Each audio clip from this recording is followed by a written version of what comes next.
अस्सलाम वालेकुम students, class 8 आपकी क्लास है फिजिक्स की। जो आपके पास लास्ट लेक्चर था, हमने जो क्लास 8 की बुक थी उसका चैप्टर की एक्सरसाइज एंड की थी। अब हम नेक्स्ट मूव ऑन होते हैं। जो आज हमने चैप्टर पढ़ना है वो आपने चैप्टर पढ़ना है 9th के फिजिक्स के।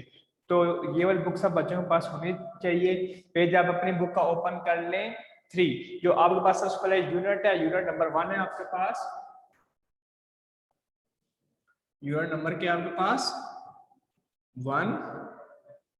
यूनिट का नाम है physical quantities and measurements. I think ये बहुत लाइट लिख रहे हैं। फिजिकल क्वांटिटीज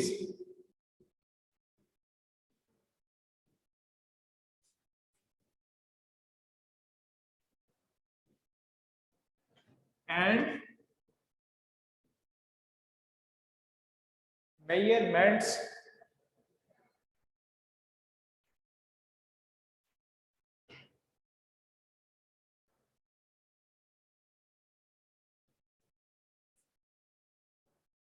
सबसे पहले आपके पास ये चैप्टर है और सबसे पहले आपके पास टॉपिक है।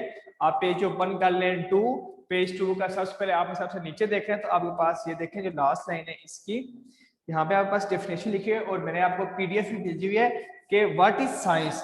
तो साइंस डेफिनेशन आपके पास the knowledge gain through observation. ऐसी नॉलेज जो आपके पास हासिल होती है ऑब्जर्वेशंस के एंड एक्सपेरिमेंट से इज कॉल्ड साइंस। यानी कि ऐसी ऑब्जर्वेशंस, ऐसी नॉलेज जो आपके पास ऑब्जर्वेशन से हासिल हो और क्या हो, एक्सपेरिमेंट से हासिल हो, ऐसी हम नॉलेज कहते हैं साइंस। और साइंस बेसिकली आपके पास क्या ड्राइव फ्रॉम लैटिन वर्ड जिसका मीनिंग था आपके पास नॉलेज। सबसे पहले हम आपके पास डेफिनेशन लिख लेते हैं कि आपके पास साइंस का होता है। तो साइंस ये मैंने आपको पीडीएफ भेज दी है, आप वहां से अच्छे तरीके से कॉपी पे लिख लेना। तो यहाँ पे मैं जस्ट आपको समझाने के लिए लिख रहा हूँ, ठीक है। द नॉलेज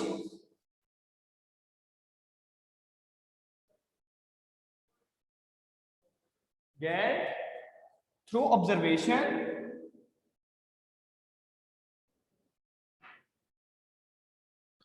observations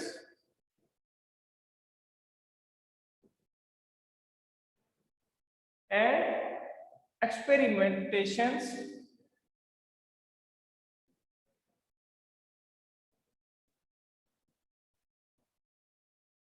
ऐसी नॉलेज जो आपके पास कहां से गेन होती है, ऑब्जर्वेशन से और एक्सपेरिमेंट्स के, ठीक है जी। It derived from a Latin word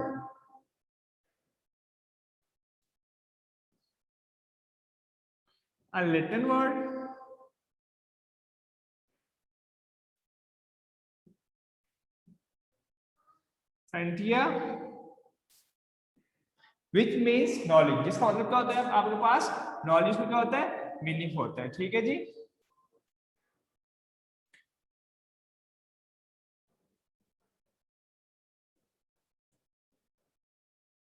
ठीक है, ये थी आपके पास साइंस और साइंस डेफिनेशन। ये आपने अच्छे से कॉपी पे लिख लेनी है और आपके पास याद भी कर लेनी है। तो आपके पास अगर आ जाए कि साइंस क्या होती है तो आप लिखे the knowledge gain through observation and experimentation is called science और it's derived from a Latin word सेंटिया which means knowledge.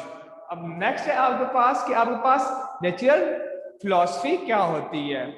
Until 18th century, various aspects of material object was studied under a single subject called natural philosophy। अब आपको पता है कि 18th century तक अब आपके पास जो डिफरेंट टाइप्स की थ्योरीज है वो आपके पास एक ही साइंस के नीचे डिस्कस हो रही थी, जिसको हम क्या कहते थे, नेचुरल फिलॉसफी कहते थे। अब डिस्ट्रीब्यूट इसकी दो स्ट्रीम्स थी, एक स्ट्रीम थी इसकी बायोलॉजिकल और सेकंड थी physical.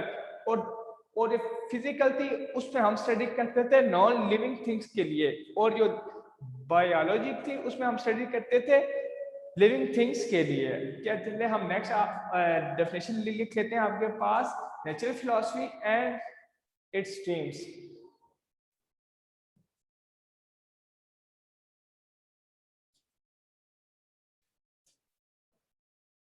Natural philosophy and its streams. जी रेहान बिन मुदस्सिर, आपका क्या क्वेश्चन है, आप पूछे। रेहान बिन मुदस्सिर, आपका क्या क्वेश्चन है? सर आज 9th क्लास की बुक स्टार्ट हो गई है। जी जी बेटा, ये देखिए मैंने आपके पास पहले बताया था, मैंने जो आपके पास लास्ट लेक्चर था मैंने बताया था कि हम जो नेक्स्ट लेक्चर होगा हम यूनिट 1 स्टार्ट करेंगे, जो कि फिजिकल क्वांटिटी एंड मेजरमेंट्स है, क्लास 9th बुक का ना। तो वो मैंने अभी आपके पास जो लेक्चर स्टार्ट हुआ उस मैंने आपसे ये बात डिस्कस की है, तो ये हम 9th क्लास की बुक पढ़ रहे हैं। तो आपके पास नेक्स्ट और है जी जी सर ये जो आपने अभी साइंस की डेफिनेशन लिखवाई है ये भी लिखनी है क्या कॉपी पे? बेटा, ये मैंने आपको पीडीएफ भेज दी है, तो आप वहां से देखिए कॉपी पे लिख लेना, ठीक है। बस ठीक है सर। नेक्स्ट है आपके पास नेचुरल फिलोसफी।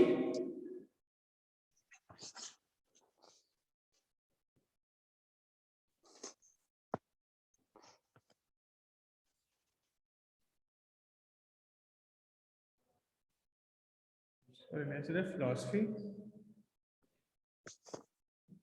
इसके आपके पास डेफिनेशन है कि various aspects of material objects were studied under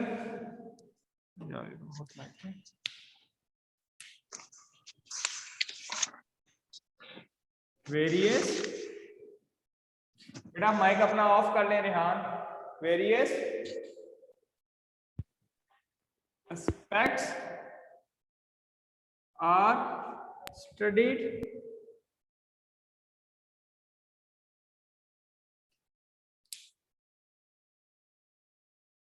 various aspects of material,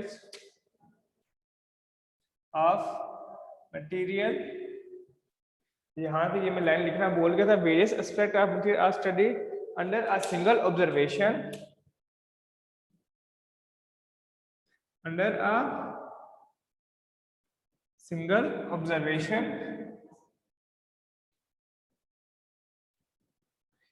is called natural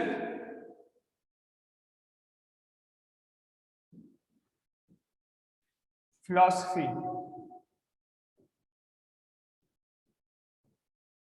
It has two streams.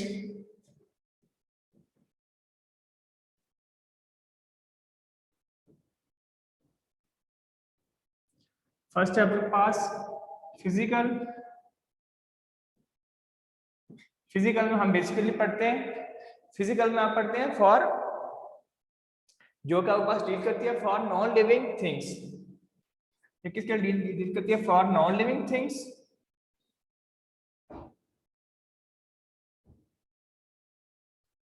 Things, और एक आपके पास के बायोलॉजिकल, जो आपके पास डील करती है फॉर लिविंग थिंग्स। ये आपके पास प्रॉपर मैंने डेफिनेशन आपके पास भेज दी है, वो आपने पढ़ लेनी है। तो सबसे पहले अगर आपके पास आ जाता है कि आपके पास नेचुरल फिलॉसफी क्या होती है, तो आपको सबसे पहले पढ़ना है कि various aspects of material are studied under a single observation called natural philosophy. It has two streams. एक आपके पास फिजिकल आपके लिए होता है for non living organism, non living things के लिए, और होता है बायोलॉजी का जो क्या होता है फॉर लिविंग थिंग्स के लिए।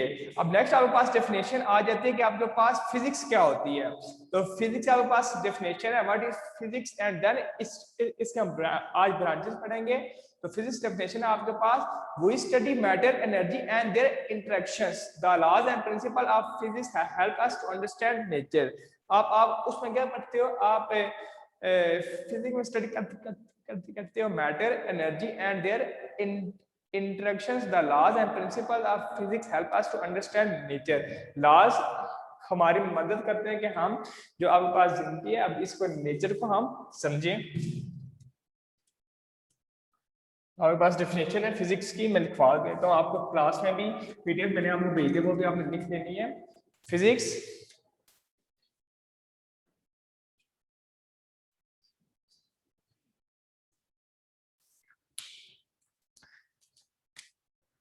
we study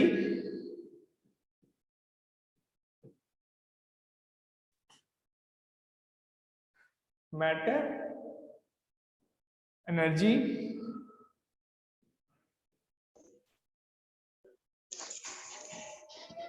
and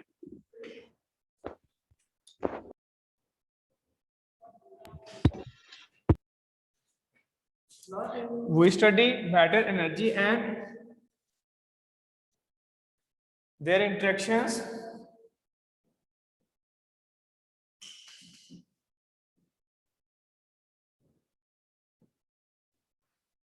The laws and the principles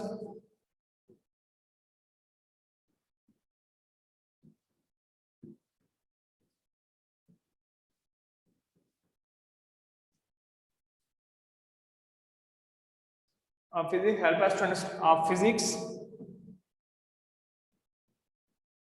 help us to understand the nature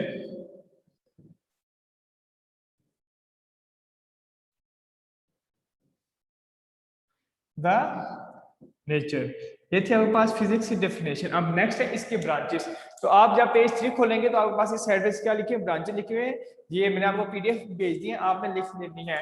तो सबसे पहले जो आपके पास ब्रांच है वो है मैकेनिक्स। तो मैकेनिक्स में it is a study of motion of object, it causes and effects. वो ये आपके पास मदद करती है आपको पढ़ने में, study of motion of objects के जो यानी कि मूवमेंट है ऑब्जेक्ट्स की, जो इसकी काजेस होती हैं और क्या होते हैं इसके इफेक्ट्स होते हैं। तो इसकी डेफिनेशन में आपको बोर्ड पे लिखा देता हूं ताकि अगर किसी बच्चे को किसी बात है कंफ्यूजन है तो पता कर ले। सबसे पहले आपके पास डेफिनेशन है मैकेनिक्स की।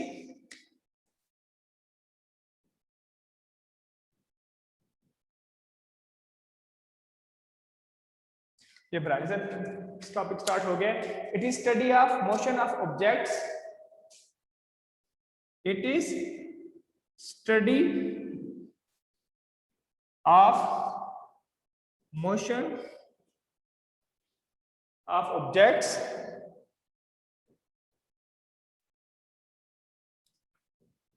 its causes and effects,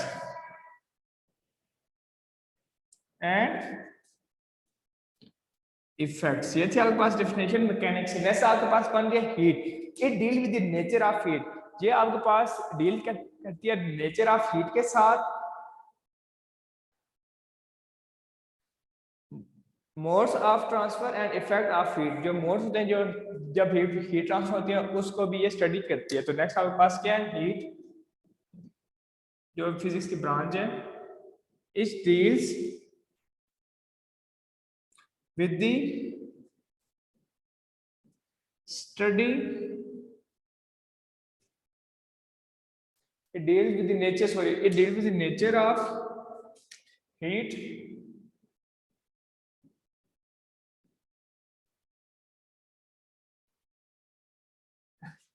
modes of transfer and effects of heat,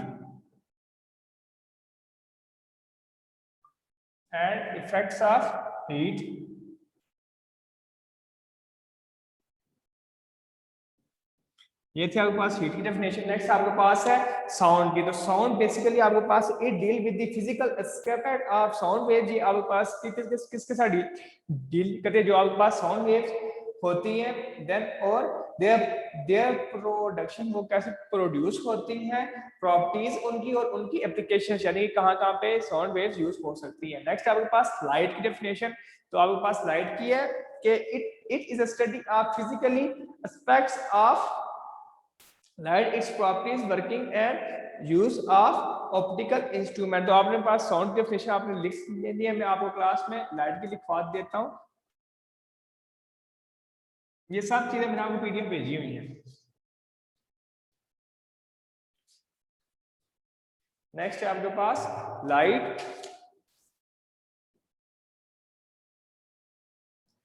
तो लाइट की डेफिनेशन है आपके पास, it is study of physical aspects, it is the study of physical aspects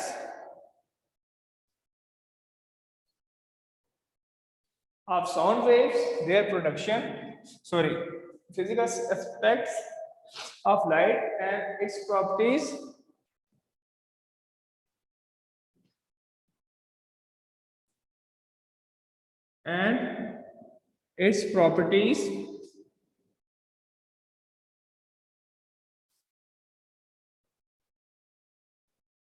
Working and use of optical instrument. Working and use of optical instruments.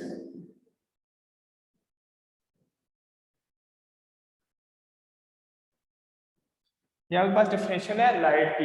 Next आपके पास जाता है electricity and magnetism. इसके आपके पास डेफिनेशन है, it is study of a charge at rest and it's motion.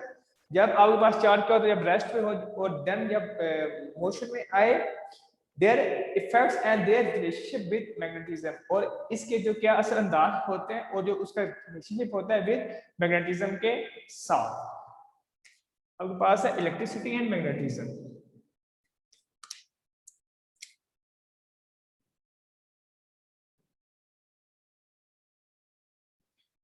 and magnetism.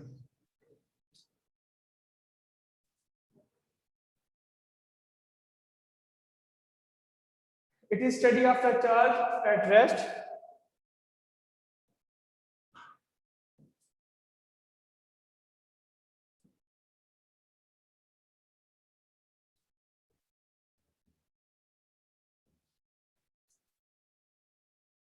and in motion.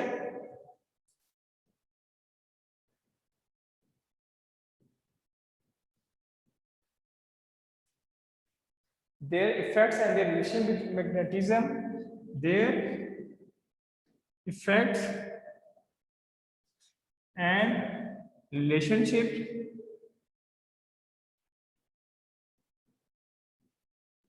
with magnetism. ये आपके पास डेफिनेशन थी इलेक्ट्रिसिटी एंड मैग्नेटिज्म की। नेक्स्ट आपके पास आ रही है एटॉमिक फिजिक्स। तो आपके पास एटॉमिक फिजिक्स होता है, it is a structure, it is a study of structure and properties of atoms. तो आपके पास क्या होता है, स्टडी ऑफ स्ट्रक्चर होता है एंड प्रॉपर्टीज ऑफ क्या होता है, एटम्स होता है। एटॉमिक फिजिक्स आपके पास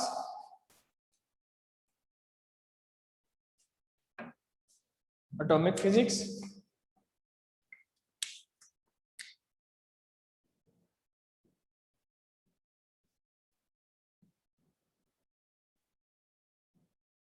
it is the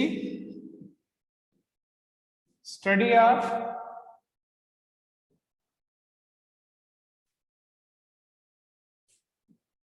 the structure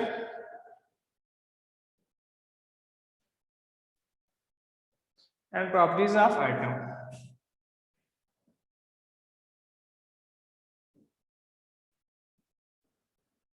यहाँ पे पास क्या थी, एटॉमिक फिजिक्स। नेक्स्ट आपके पास होगी न्यूक्लियर फिजिक्स।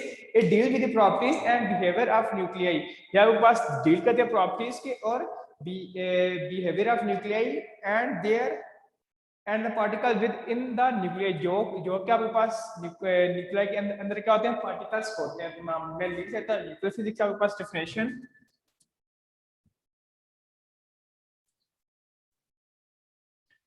क्या आपके पास न्यूक्लियर फिजिक्स बहुत लाइट दिखता है ये marker. Nuclear physics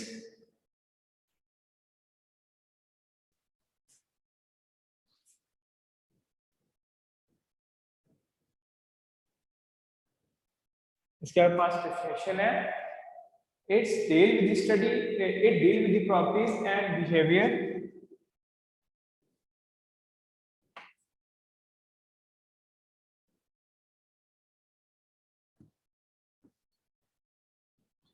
with the properties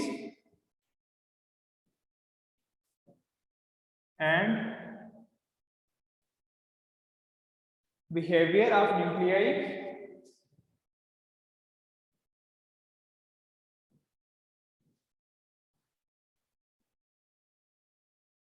and the properties with the nuclei.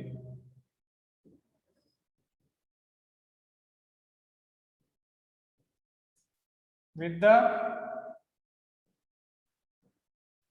nuclei। ये आपके पास न्यूक्लियर फिजिक्स की डेफिनेशन थी। अब नेक्स्ट आपके पास डेफिनेशन आ जाती है कि आपके पास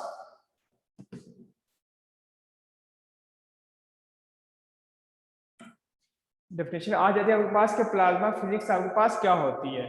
तो प्लाज्मा फिजिक्स का आपके पास डेफिनेशन है, it is a study of production properties of ionic state of matter, the force properties of matter. Plasma physics का आपके पास डेफिनेशन है, plasma physics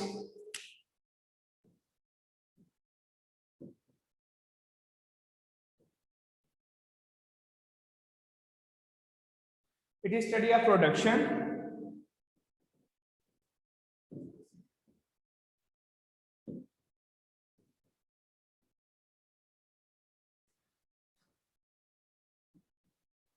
properties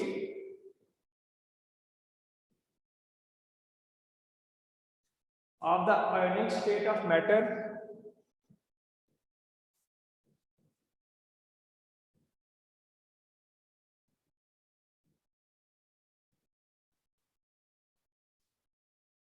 the fourth state of matter, जो कि the fourth state of matter, जो कि चौथी state है मैटर की। प्लाज्मा फिजिक्स जो आपके पास है, लास्ट आपके पास डेफिनेशन है geophysics, it is a study of internal structure of the earth, जो कि अर्थ के अंदर की जगह को स्टडी करते हैं, हम उसको कहते हैं जियोफिजिक्स कहते हैं, internal structure of the earth geophysics. Jio physics है आपके पास, it is the study of internal structure of the earth। आपके पास क्या है, जियोफिजिक्स की डेफिनेशन है। तो आज के लेक्चर में इतना ही। तो आपने ये जितना भी काम है अपनी कॉपी पे अच्छे तरीके से लिख लेना है। नेक्स्ट लेक्चर में हम इंशाल्लाह से आगे फिजिकल क्वांटिटीज पढ़ेंगे कि आपके पास ड्राइव क्वांटिटीज क्या होती है, बेस क्वांटिटीज क्या होती हैं, और कुछ ड्राइव क्वांटिटीज और बेस क्वांटिटीज की भी हम लिखेंगे। ठीक है, आज के लिए इतना ही। अल्लाह हाफिज। अब हम आते हैं किसी क्वेश्चन के, यानी किसी बच्चे को ऐसे कोई क्वेश्चन है जो कोई चीज ना समझ आई हो तो आप पूछ सकते हैं। जी रेहान बिन मुदस्सिर, आप बोले आपका क्या क्वेश्चन है। रेहान बिन मुदस्सिर, आप सॉरी मैं आपको अनम्यूट कर देता हूँ।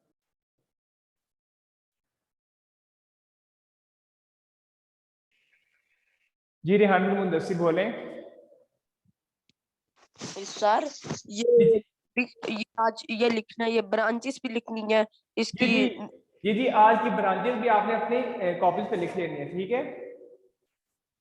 तो सर याद भी करना है आज इसको। जी बेटा याद भी करना है। मैं सैटरडे को पता है मैं आपसे सुनता होता हूँ जो पूरे वीक में पढ़ाया होता है। कल सुनेंगे सर, सैटरडे को ठीक है। जितना ये पेपर पढ़ाया होगा ये सारा मैं आपको सैटरडे को से आपसे टेस्टिंग करूंगा, ठीक है। और किसी बच्चे कोई क्वेश्चन हो तो पूछ सकता है, बच्चे क्वेश्चन हो।